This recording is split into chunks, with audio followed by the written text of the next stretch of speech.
Good evening, Poultry Keepers, and welcome to another Poultry Keepers 360 Live. We're happy you're here with us, and we're happy we're here with you. We got a good show tonight. We're going to be talking about some breeding tips, and hopefully y'all will pepper us with questions, and we'll do our best to answer. So coming up, we're going to get started here real quick, like.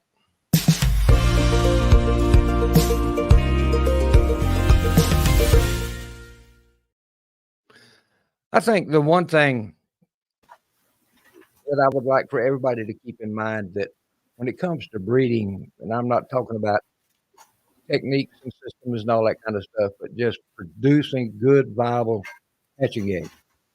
It's pretty often it's the little things that make a lot of difference. So sweat the small stuff. Okay, this is the time to sweat the small stuff. Uh, I know some of you have probably already started hatching or setting eggs, and some of you soon will be. I know there's some folks down here in Florida that have been probably hatching for a good month now. I know some folks up north are not not even thinking about it yet with all that cold weather they've had up there. So why don't we jump in there and get started? Um, as always, if you have a question or something, pop it up on the screen, and we will do our very, very best to answer those questions for you. Um, I think the biggest thing that I try to instill in folks is uh, make sure that your birds, before you start setting hatching eggs, make sure your birds are in top physical condition. You know, no illnesses. I always like to go over my birds before I pin them up and to put them into the breeding pens, just to make sure there's no illnesses. They're not. They don't have any parasites. Um, and speaking of parasites, I see on a regular basis people talking about, oh, well, I always worm my birds on a regular basis. And I say, Jeff and I have harped on this a good bit, but prophylactic treatment, worming of parasites, is not a good thing. Um, Parasites can get immune to the wormers that you're using. Uh, so do a fecal float test, or if you can, maybe you can get your vet to do one for you. But know what you're dealing with. Uh, no need to treat for something if your birds are not having a problem with it. You also want to check your birds to make sure they don't have any lice or, or mites. Um, Treat those appropriately.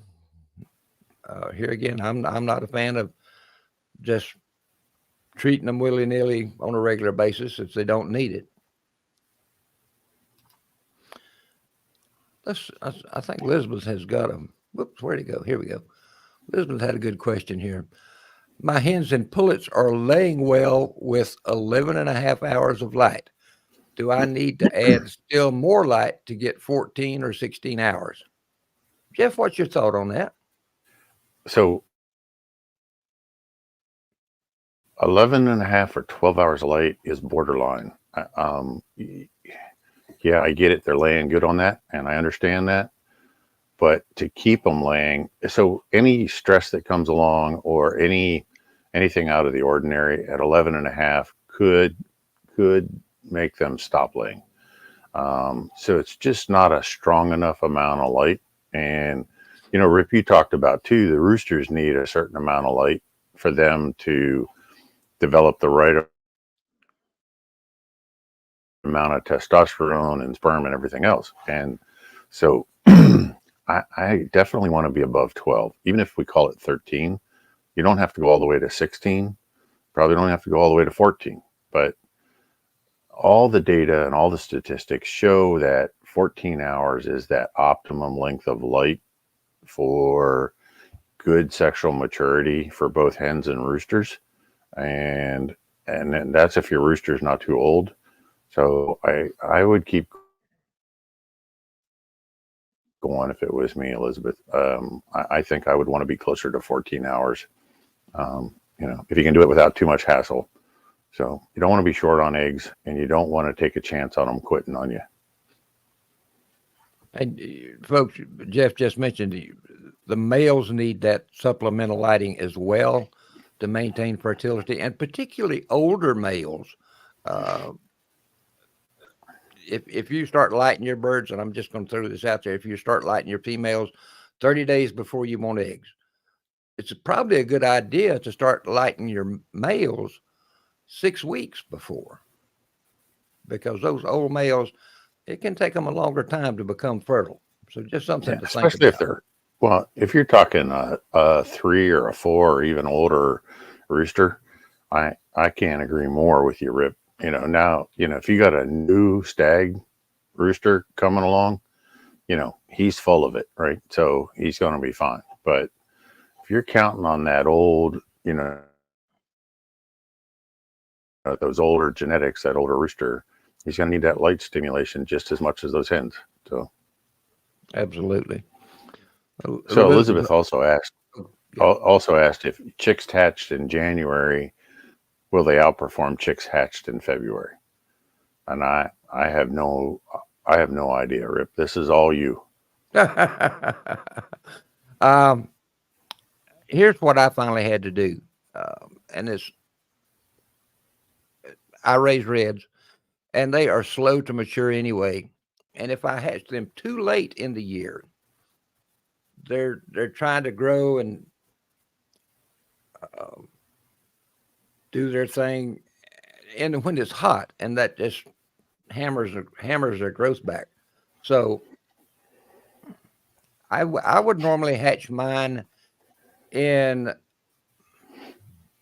late November, early December, somewhere in that neighborhood, just so I could get them up at a pretty good size before the hot weather came. Now, I think the key to that probably is paying attention to where you're geographically located and what your weather patterns are, Elizabeth. The only thing I'll add to what you said, Rip, is the bird's appetite is always more, or it has a bigger appetite during the cooler weather. Yep. So, but whether we're talking January or February, and I think Elizabeth said she was in Oklahoma, but I don't know that there's going to be a huge difference there. But I kind of go with you.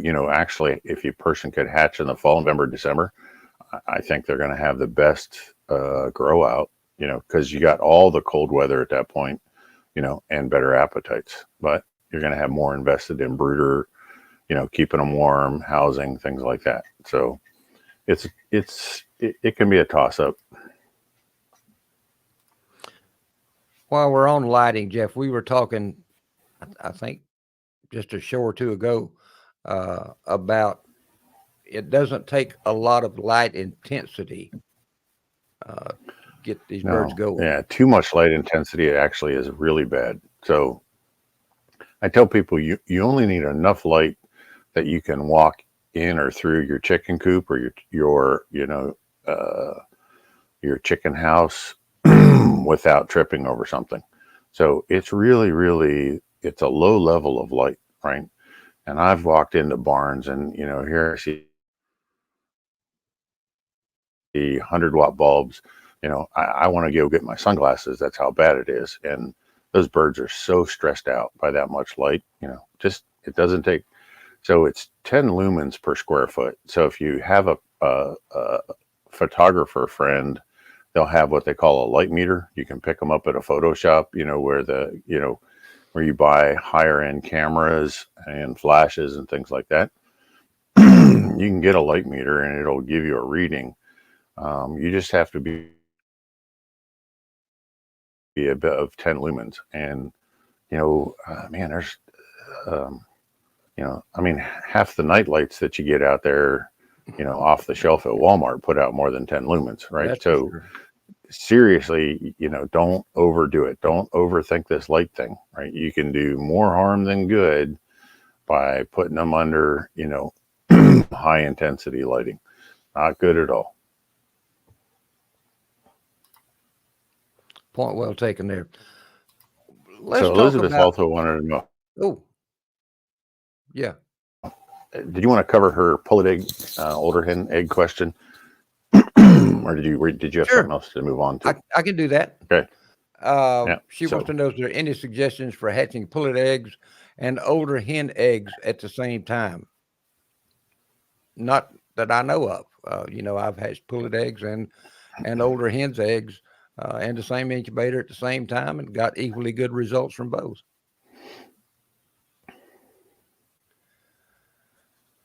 Let's look at the physical aspects. Yeah, I don't know any reason not to hatch them at the same time.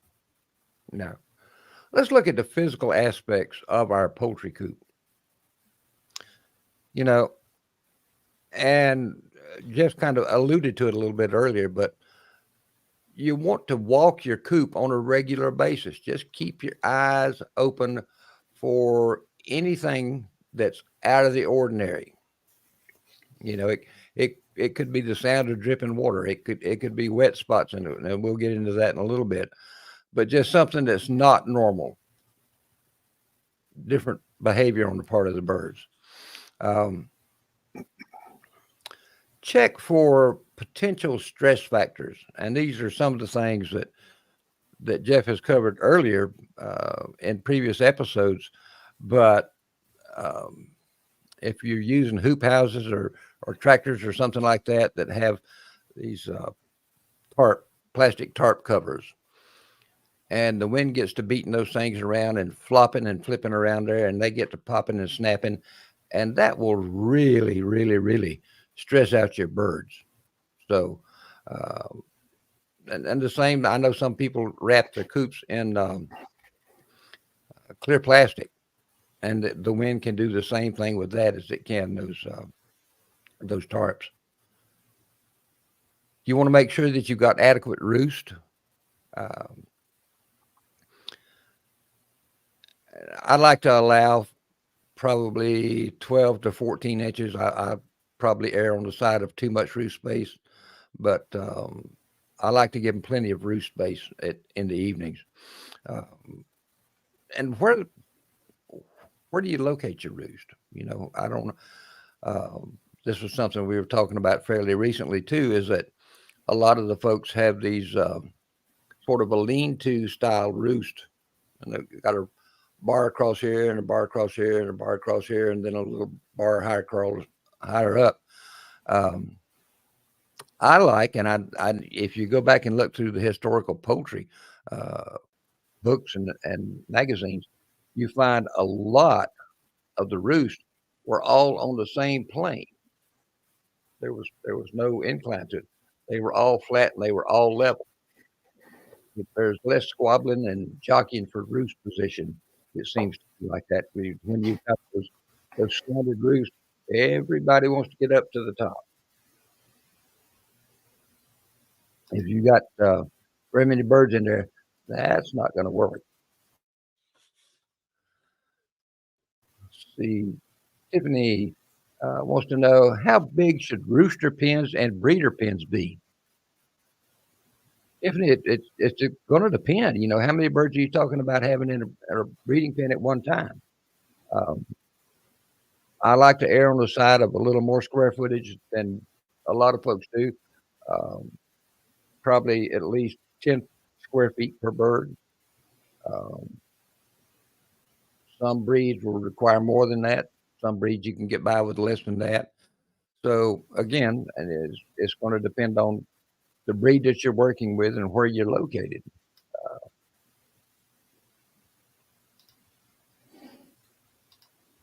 I'm flipping back and forth between my notes and my screen here, not doing very well at it. I just put another one up. Rob Hall asked about protein level for breeders. Oh, okay. And while I don't want to focus on protein, Rob, I want you to focus on the amino acids. I would say a good high quality 18% is more than enough, as long as your lysine level is above 1%. and your methionine is really close to 0.5, above 0.48, and not so a lot of the feeds don't tell you what the vitamin levels are, but you do want to have an increase in most of the vitamins, because that transfers into the yolk and into the egg, and it'll give you stronger chicks when they hatch out. So think about an 18%, 1% lysine, 0.5 methionine. You really want your vitamin A levels up around 6,000, vitamin D above 2,000. But these aren't always on the label. So you may have to ask your feed guy, or, you may have to push a little bit to get the information you're looking for. A couple of things I want to go back, hit on the coop and at Roost in particular. If you're working with heavy breed birds, if your roost are too high up, those birds jump down in the morning, and they can cause foot injuries, sprains. Some folks believe that leads also to bumblefoot. Bumblefoot, which wouldn't surprise me at all. So I like, from my big reds, I keep them about 18 inches, 24 inches off the floor. Jeff, what's your thoughts?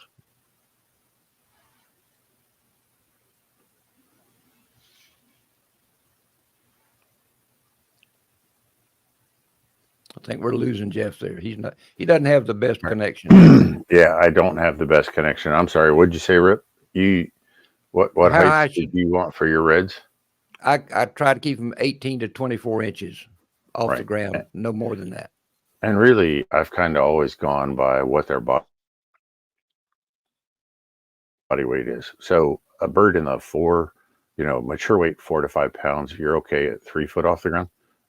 But then heavier birds, down in that anywhere from 16 to 24, like you're talking about, seems to be the right height. But another thing, and remember now we're talking about things that can stress your birds.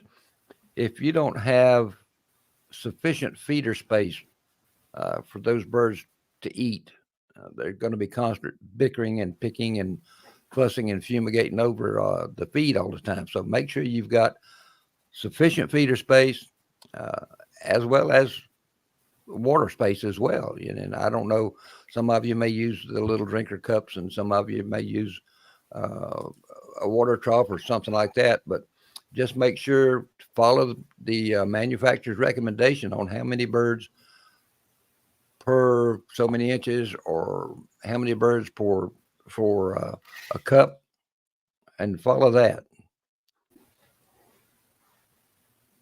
Nest boxes, all important things for. Rip, you want to be a little bit careful with those, the manufacturer's recommendation, because they're going to make the number sound way better than it actually is. Like around fountain water, they'll tell you it's good for 100 birds. Well, I'll tell you what, they're lying. So I've always found that if you go with 50 to 60% of what the manufacturer says that equipment's good for, you're going to be a whole lot happier, and your chickens are going to be a whole lot happier. Yes, it will service the number of birds that they say, but not efficiently. Good point. Nest boxes. And this is something I see posted a lot, and we've had questions on the show on multiple different times. But how many birds per nest box? How big should the nest box be? I think most of the nest box. Yeah. I think most of the nest boxes I see are probably a little bit too big, because that's when you start seeing multiple birds fighting and jockeying for position to all get in this one nest and lay at the same time. Smaller breeds like Leghorns, some people will tell you 10 inches. I like a little bit bigger than that, probably 12 inches wide, 12 by 12. For larger birds, uh, you couldn't use a shoehorn and get one of my reds in a 12-inch wide nest. You're just not going to fit.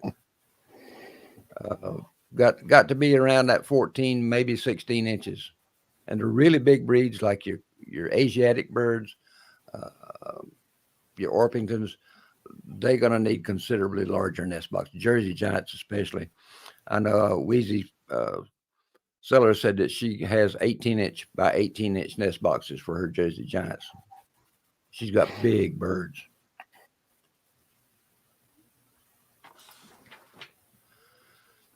Sue had a question. How long do you keep your breeding groups together, Rip? How long do you want to have hatching eggs? I usually try to set a goal for how many chicks I want to hatch in a particular year. And after that, I'll break up my breeding pens. I'll separate the males and the females. I know some folks just leave them set up 12 months out of the year, which I don't particularly like that philosophy, but I know some folks do it. Well, I think Sue's looking at how short can she have them together, because the bigger, heavier breeds. Oh. You know, how long, what's the minimum you need to keep a breeding group together, and how long can she hold, how long can the eggs be fertile? How long can she hold the semen in place? And I hear anywhere from 21 to 30 days she can actually keep that semen viable from that breeding. That seems a little bit long, but for sure 14 to 21 days she should be able to hold semen and have fertile eggs, as long as she's good and healthy. I agree with you there. Do you agree? Yeah, absolutely. But how long do they need to be together? Not more than a week, I would think, right? He should. A lot of the old timers said 2 weeks, but I would say 10 days to 2 weeks. You should be good.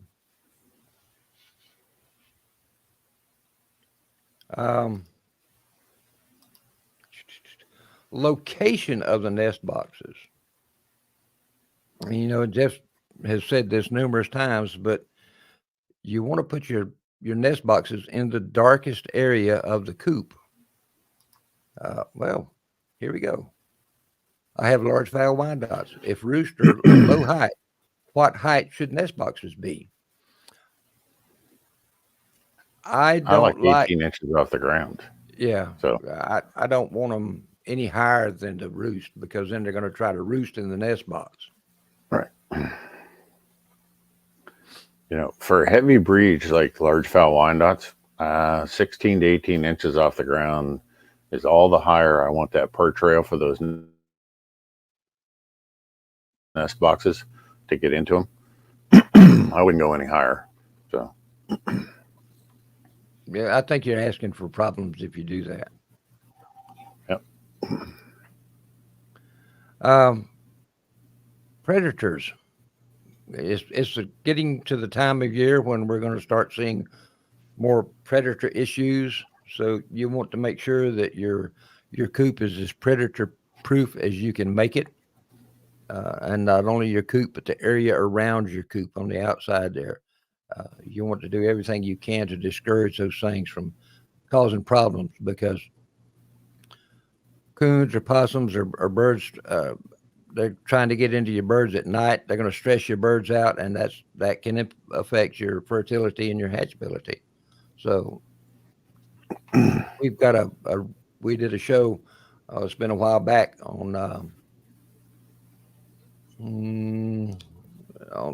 poultry predators, but I'm trying to think, it's probably about a year or so ago. If you can check it on YouTube channel, you can find that. Yeah. You want to check? I don't think it was quite a year. I would think more, 4 or 5 months back. But so Tiffany was the one who asked how much space for a breeding pen. 3 hens and a rooster right now. So she's got 4 in her breeding group, and she wanted to know how big of a pen. Her earlier question was how big of a pen or a space for them to breed. For 4 birds, I would probably do a 4x10. Certainly no smaller than a 4x8. And for Orpingtons, that's 4x8's probably on the small side. If those are big Orpingtons, I mean, if those are big show quality Orpingtons like we saw in Ohio, yeah, I wouldn't go any smaller than 4x8. And 4x12 would be a whole lot better. Yeah.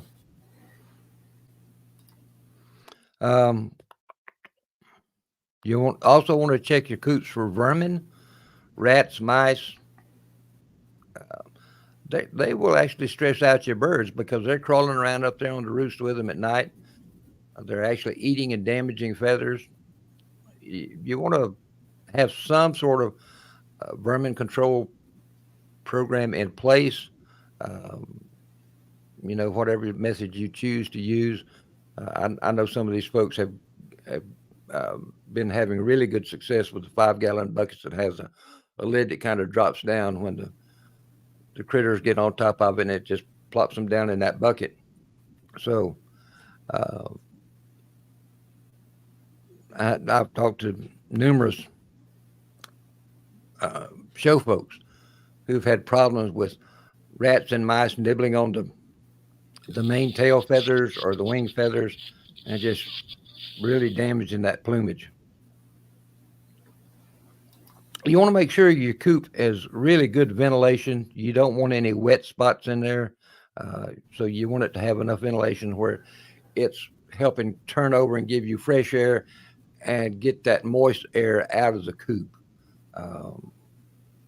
If you're not doing that and you get wet spots going and with the feed manure in there, you can get some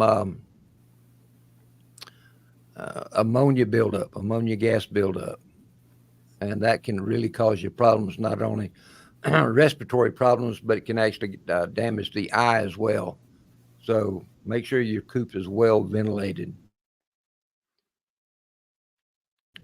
Wet spots can also lead to the spread of coccidiosis when you don't want to have to deal with that during the middle of breeding season.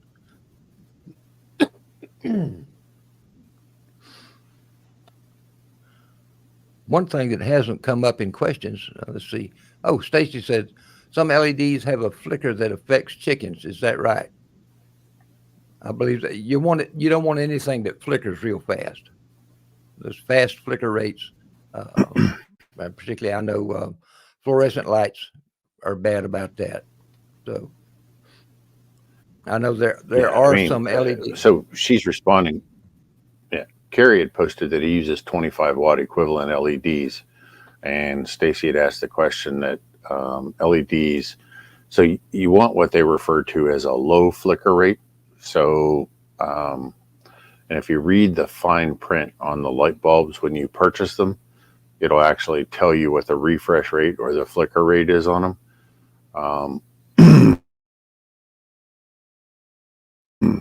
The slower flicker rate is the one that is more detectable by the eye. So our eye can't see the flicker, but a chicken's eye is way more sensitive and can see the flicker.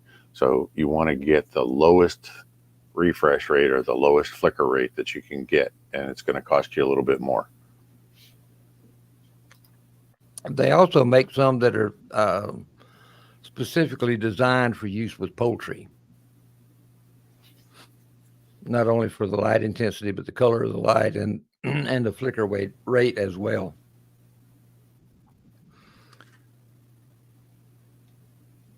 Be sure that when you start putting your breeding pens together, that you take the time to groom your males, especially. And by that, I mean, if they've got long, sharp spurs, you want to blunt those over. Get a Dremel tool or something like this, round them off. So you don't want any sharp points for them to gouge those females on the back. You want to trim their toenails too, because those toenails can actually cut open the back. I like to keep a pair of dog toenail clippers out there at the coop. And if I see a bird that's getting long toenails, I'll just pick the bird up and sorry about that. My alarm went off. Uh, Cut off those toenails and keep them all trimmed and nice. If you're breeding heavily feathered breeds, Orpingtons, Cochins, Brahmas, you may have to either pluck or trim the feathers uh, on the males and the females to make sure you get good fertility, because as those long feathers can really prohibit the transfer of the semen from the male to the female. North Star breast. If lighting is to be relocated to ensure darker areas for nesting boxes, is it better to have over feeders or over roost? Jeff, what's your thoughts? I'm going more over the feeder in a water area. So when those lights come on in the morning, they want to have access to feed and water when they come off that roost. So if I was going to focus light, it would be over the feed and water area, not the roost. Which makes a lot of sense if you stop and think about it.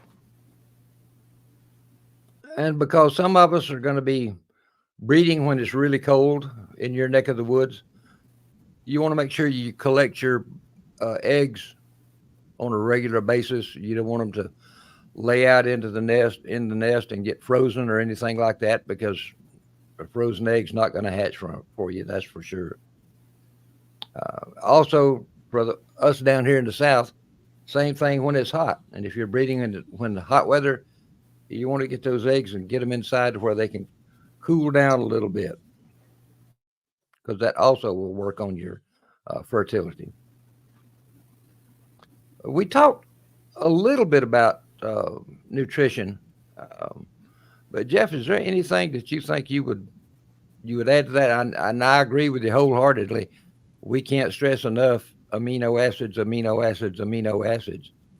Um, Well, I mean, across the breeding world and the show world where we're trying to breed chickens, I'm watching people and they're going to 22, 24, 26% protein. And what they think is they're after is the protein, but really what they're after is those amino acids. And so if they'd pay more attention to the amino acids and the vitamin levels, they would be just as successful, because above that 18%, the majority of that protein is getting excreted through the urate or through the manure. And then your chicken house is going to have ammonia smell a whole lot quicker, right? They don't need it. They're not going to digest it. And they're going to end up through. And feeding too high a protein for a prolonged period of time can also lead to gout, So the bird's going to start walking funny and it's not going to have the right stride. So there's no need to overfeed protein. It's more important to focus on the amino acids. John had a good comment here about just use your cell phone and film your lights uh, in your chicken coop in slow motion and play it back. He said that will tell you a lot about your flicker rate of those bulbs Yep. that you're using. Yeah. Well, his next comment is, when you live as far north as John, you're going to be out there collecting eggs every half hour so they don't freeze. He's braver than I am. I couldn't deal with that personally, much less my birds. Ugh. Wow. Couple of things I want to touch on nutrition is that, when you're breeding birds, you don't want birds that are overweight, because that will really plummet your fertility and your hatch rates. So go easy on the treats. Treat responsibly. I think that'd make a good T-shirt, a responsible treater. But Jeff, what, 10% of a bird's feed intake on an occasional basis in treats? No more than that? Yeah, never more than 10%. And that's occasional. That's not daily. Right. And they'll do fine. So I'm going to let you cover this question, Rip.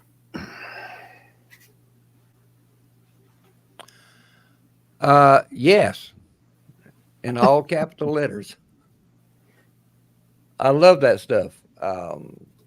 It's got fish meal as one of the first ingredients in there.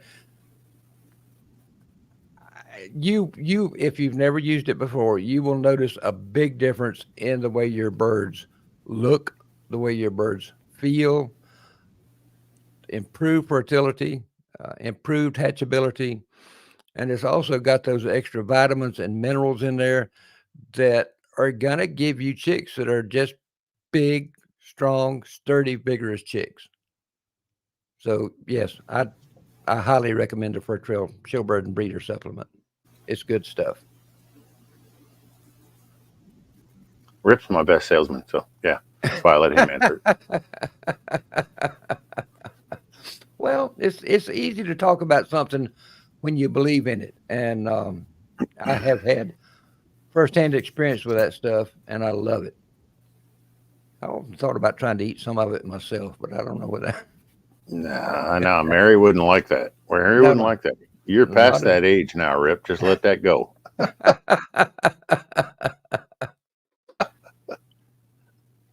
Let's talk about shell quality just a minute, Jeff.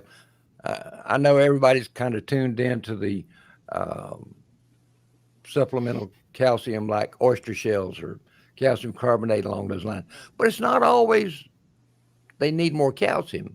Isn't potassium, or no, excuse me, phosphorus rolled into that equation as well? It is. The ratio or the level, the ratio between calcium and phosphorus has to be right. So, 3.5% calcium is plenty calcium in any layer feed. Don't matter. But I read a lot of tags because a lot of people send me tags, and I see phosphorus levels below 0.7, right? Because phosphorus is expensive. They trim it, they cut the edges on the cost, and it's just too low. So if I wanted a really good eggshell, I'm shooting for a 0.7, 0.75 phosphorus, anywhere between 0.7 and 0.8, right? So 0.75 is pretty much ideal on that phosphorus level.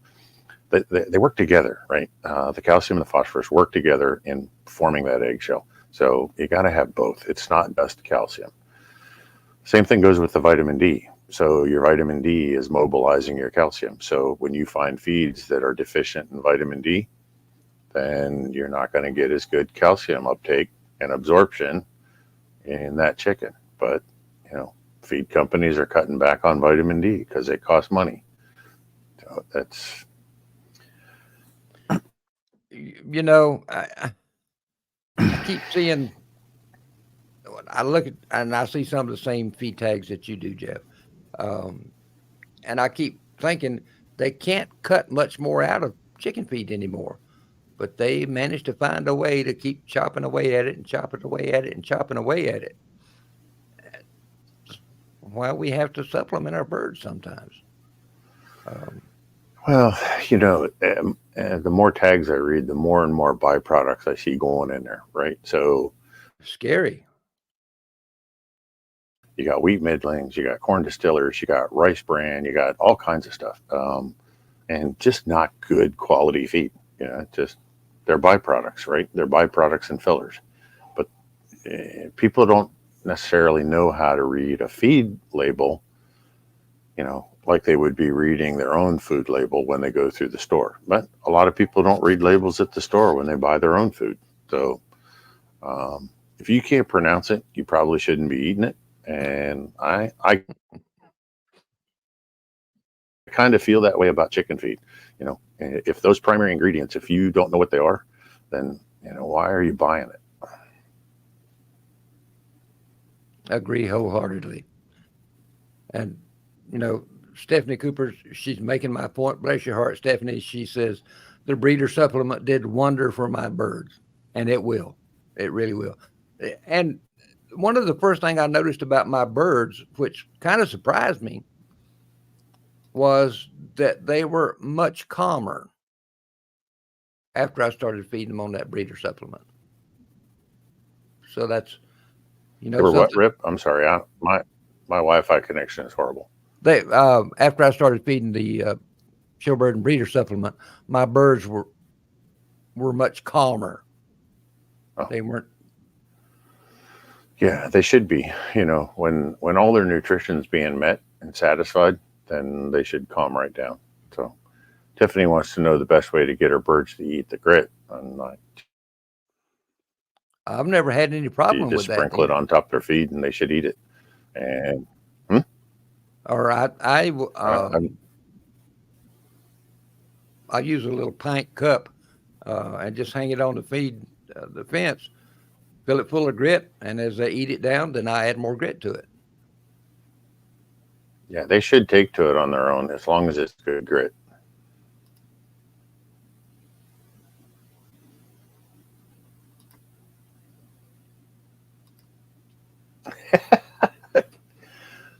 All right. We're playing who can outclick the other one here. I have layers that lay thin-shelled eggs, and new layers are laying real thick eggs. They all eat the same feed. Why would there be such a drastic difference in shell quality? Ages from 8 months to a couple of years, or to a couple that are 3 years. Others are around 18 months. Yeah, well, Dawn answered her own question. So the older the hen gets, especially if you didn't do a proper molt, and make her stop laying, and you really fill her up on high quality calcium like oyster shell, she doesn't rebuild her bone mass, and she doesn't replenish the calcium to the bone.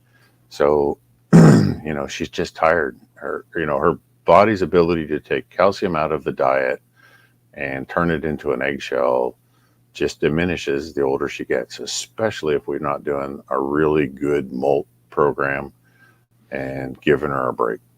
Just letting them mold on their own, do what they want, eat what they want, is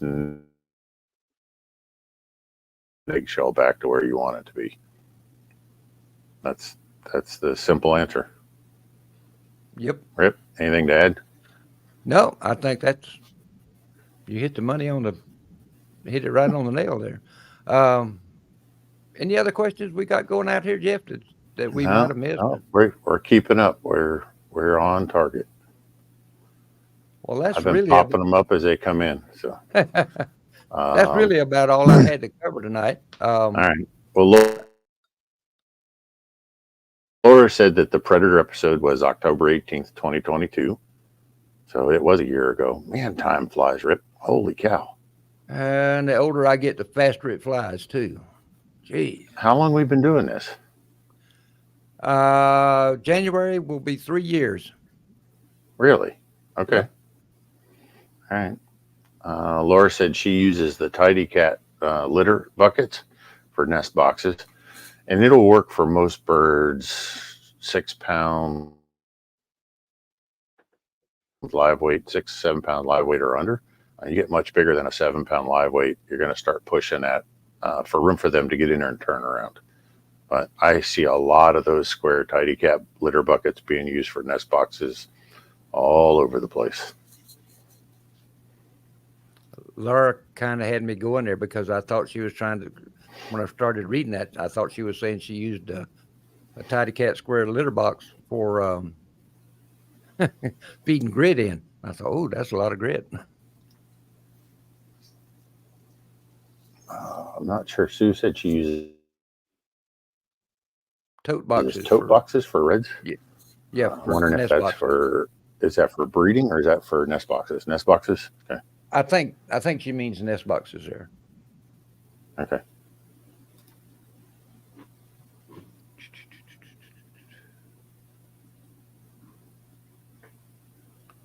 No, I think I got them all.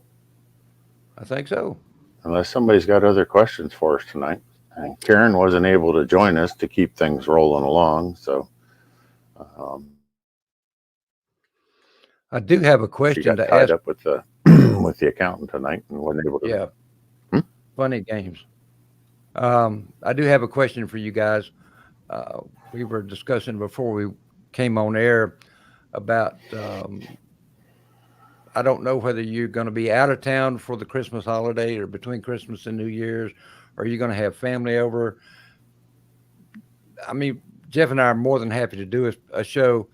I think the next one will be today's the 14th, 28th, which is about that midpoint between Christmas and New Year's. But, a bunch of you folks are going to be out and about and doing your family things. If you want to skip it, we can do that. Just let us know in the comments or let us know on our Facebook groups, Poultry Keepers 360 or Poultry Breeders Nutrition Group, and we will try to do our very best uh, to accommodate you guys. Billy Bob wants to know, can you overdo amino acids? What would be the maximum? And you can. You can overdo amino acids. So, well, it depends on the breed and it depends on how much plumage is on the bird. But you shouldn't, other than for turkeys and game fowl, like pheasants, etc. They need to be up around 1.7, 1.8. Same thing for quail. But for chickens, somewhere between 1.2 and 1.5%. It depends on what stage they're at. 1.2 to 1.5% lysine, and methionine anywhere from 0.48 to 0.55. Okay, so you don't want to go over 0.6 on methionine. If you get your amino acids too high, you can actually cause what appears to be like a frayed feather that'll curl, right? It won't lay flat. It kind of gets that fluffy, fuzzy look. So don't get carried away.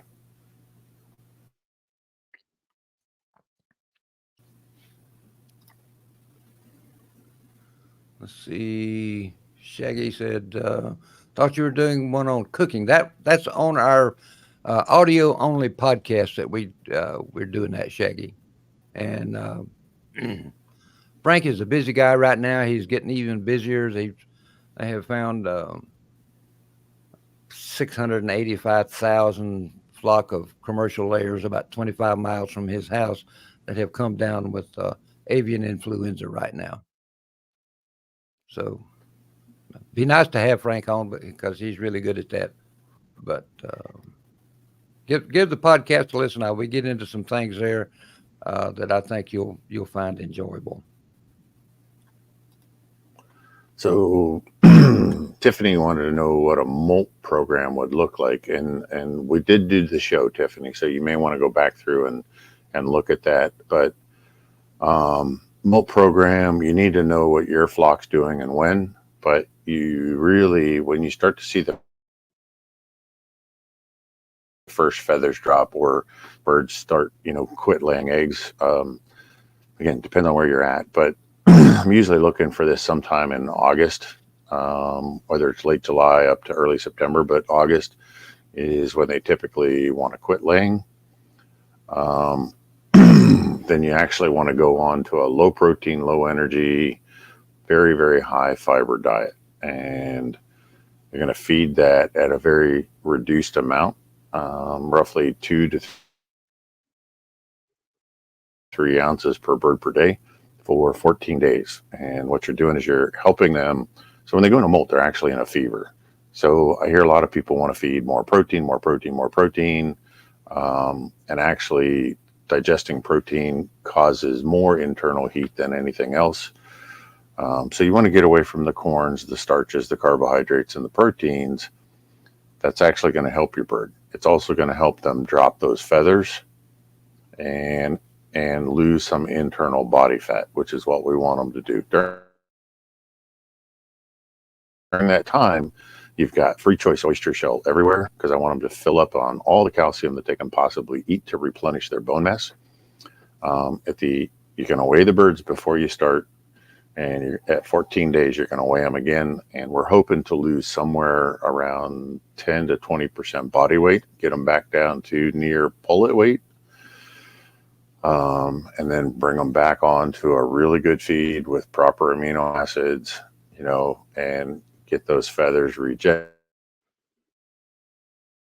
get them back into egg production. That's the nutshell of a molt program. Like I said, we've covered it a couple of times in shows, and I can give you, if you want to reach out to me offline, or Rip, do you have the molt program on Poultry Keepers 360 Facebook group? I think I got one on the poultry breeder nutrition one. I don't think I do, but I know there's one over on your poultry breeders nutrition. Laura's got it right there. Yep. July 26th. We did a lot in 22. Right, because we wanted to do it right ahead of the molt for most people. Huh? Nope, didn't say anything. Excuse me. Okay. All right. All righty. Well, folks, I appreciate you being with us tonight. I'm sorry for our technical difficulties and my poor skills at running the board here tonight, but I hope you learned some things. I hope you came away encouraged to sweat the small stuff when it comes time for breeding season. So until next time, we hope you have a very Merry Christmas, and we will talk to you soon. TL.